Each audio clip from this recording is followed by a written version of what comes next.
मान लीजिए आपने एक लगा दिया सेफ्ट्रेक्सम सल्बेक्टम और फिर आपने उसके साथ दूसरा लगा दिया सेफ्ट्रेक्सम टेजोबेक्टम, तो ये रॉन्ग हो जाएगा। आपको ऐसा नहीं करना। आपको साथियों एक विचार सभी डॉक्टर भाइयों के मन में रहता है और कभी ना कभी आपके मन में जरूर आएगा कि क्या हम 2 एंटीबायोटिक को एक साथ लगा के कैसे रिजल्ट पा सकते हैं क्या 2 एंटीबायोटिक को एक साथ लगाने से हमें बेहतर रिजल्ट मिल सकता है? और अगर मिल सकता है तो हम किन डिजीज़ में लगाएं, किस बीमारी में लगाएं और कौन कौन से एक साथ लगाएं? यह भी आपके इस डाउट होगा आपके दिमाग में। आप लगाना चाहते हो लेकिन लगा नहीं सकते हो क्योंकि वह इतना आप जानते नहीं हो, गहराई से नहीं जानते हो उस चीज़ को। पता है कहाँ लगाते हैं लेकिन गहराई से नहीं जानते हो कि किसको किसके साथ लगाना, किसको किसके साथ कितना लगाना, किसको किस बीमारी में कितना लगाना है, यह आपको तरीका याद नहीं है। तो साथियों इसी के ऊपर आज मैं संपूर्ण जानकारी आपके लिए लेकर आया हूँ। तो आप वीडियो को कंप्लीट देख लीजिएगा और चैनल को सब्सक्राइब करना बिल्कुल भी मत भूलिएगा क्योंकि वेटनरी और पशुपालन से जुड़ी हर समस्या का समाधान हमारे चैनल पर आपको मिलता है। तो आइए वीडियो शुरू करते हैं। साथियों जब पशु कई दिन से ठीक नहीं होते हैं और कई बैक्टीरियल डिजीज रहती, कई वायरल डिजीज रहती, उनमें हमें अगर रिजल्ट नहीं मिलता है तो वहाँ पर हमारा मन करता है कि हम इसको क्या 2 एंटीबायोटिक लगा दें।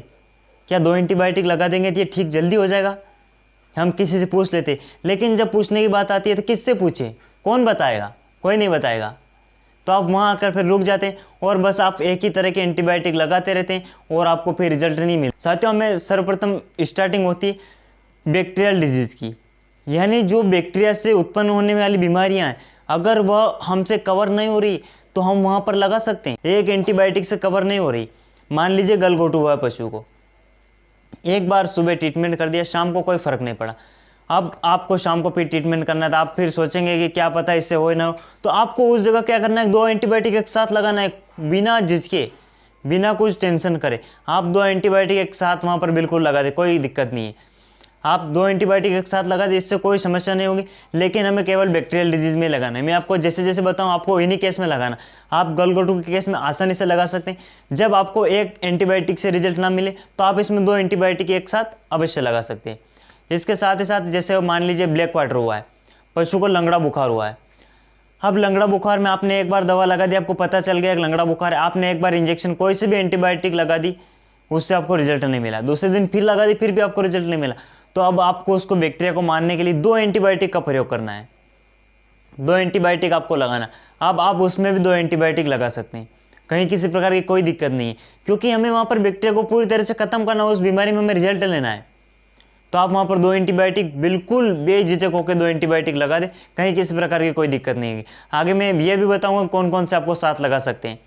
इसके अलावा एंथ्रेक्स हो गया, पशु के नाक से भयानक खून बहने लगे, ऐसी बीमारी अगर आपको लग रही है, एक बार इंजेक्शन एंटीबायोटिक लगा दी, उससे कवर नहीं हो रही है, उससे बीमारी ठीक नहीं हो रही, हमें रिजल्ट नहीं मिल रहा है, तो आप उस जगह 2 एंटीबायोटिक लगाएं। 2 एंटीबायोटिक एक साथ लगाएं। जब आप 2 एंटीबायोटिक एक साथ लगाएंगे तो पशु की बीमारी तुरंत ही गायब होने लगेगी।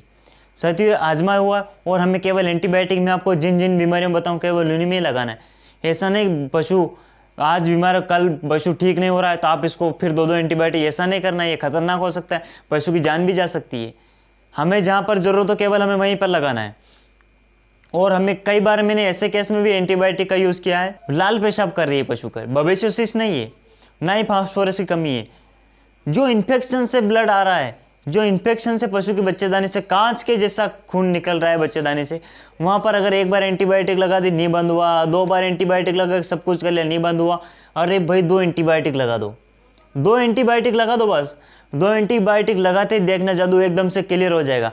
लेकिन ये आपको बवेसियोसिस में नहीं लगाना है और आपको हीमोग्लोबिन यूरिया में भी आपको नहीं लगाना है, यानी जो ब्याने के 15 दिन बाद जो होती बीमारी फास्फोरस की कमी, उसमें भी आपको यह नहीं लगाना है। यह केवल आपको नॉर्मली जिसमें ब्लीडिंग चालू हो जाए भैंस की, उसमें आपको यह ट्रीटमेंट करना है, उसमें आपको 2 एंटीबायोटिक लगानी।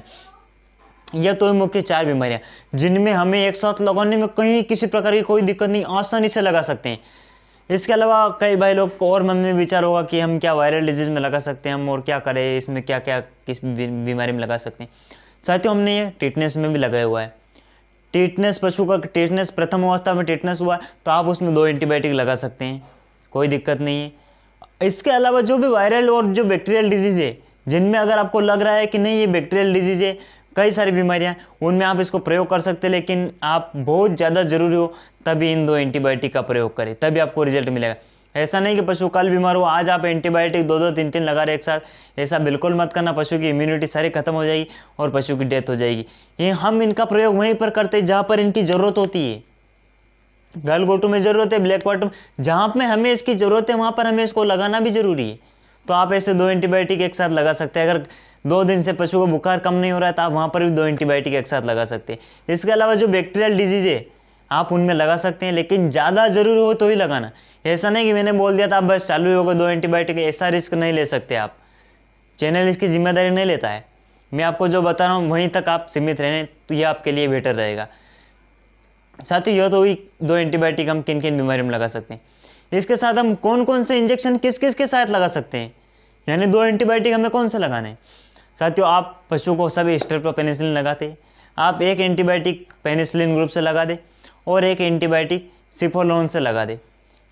यानी आप क्या करें, एक सेप्ट्रेक्सन डिजीज से जितने भी इंजेक्शन आते हैं, यानी सेप्ट्रेक्सन फार्मूले जैसे सेप्ट्रेक्सन सल्बेक्टम हुआ, सेप्ट्रेक्सन हुआ प्लेन, ये जितने भी ऐसे सेप्ट्रेक्सन नाम से जो इंजेक्शन आते हैं, सेप्ट्रेक्सन टेजोबेक्टम हुआ, सेप्टिपोर सोडियम हुआ, सिपाफेराजोन हुआ, ये इंजेक्शन लेना आपको और एक आपको पेनिसिलिन ग्रुप से लेना है। इन दोनों ग्रुप के एक एक एंटीबायोटिक आप लगा सकते हैं। या एक आपने पेनिसिलिन ग्रुप का ले लिया तो आप एक ऑक्सी ले लें, एक आपने पेनिसिलिन ग्रुप का ले लिया तो आप एक इंडोफ्लोक्सासिन ले लें। ऐसे अलग अलग डिजीज अलग अलग, ऐसा नहीं कि आपने एक मान लीजिए आपने एक लगा दिया सेप्ट्रेक्सम सल्बेक्टम और फिर आपने उसके साथ दूसरा लगा दिया सेप्ट्रेक्सम टेजोबेक्टम, तो ये रॉन्ग हो जाएगा। आपको ऐसा नहीं करना, आपको बिल्कुल अलग पूरा साल्ट और पूरा फार्मूला आपको अलग अलग करके 2 एंटीबायोटिक लगा देना है। पशु की बॉडी वेट के हिसाब से और पशु की क्षमता के हिसाब से आपको उसको टारगेट करके पशु को लगा देना है, कहीं किसी प्रकार की कोई दिक्कत नहीं आएगी। साथियों वीडियो अच्छा लगा हो तो एक लाइक जरूर कर देना और चैनल पर नए चैनल को सब्सक्राइब जरूर कर देना, क्योंकि ऐसे और हेल्पफुल कंटेंट हमारे चैनल पर आपको मिलते रहेंगे। मिलते हैं अगली वीडियो में, तब तक के लिए जय हिंद जय भारत।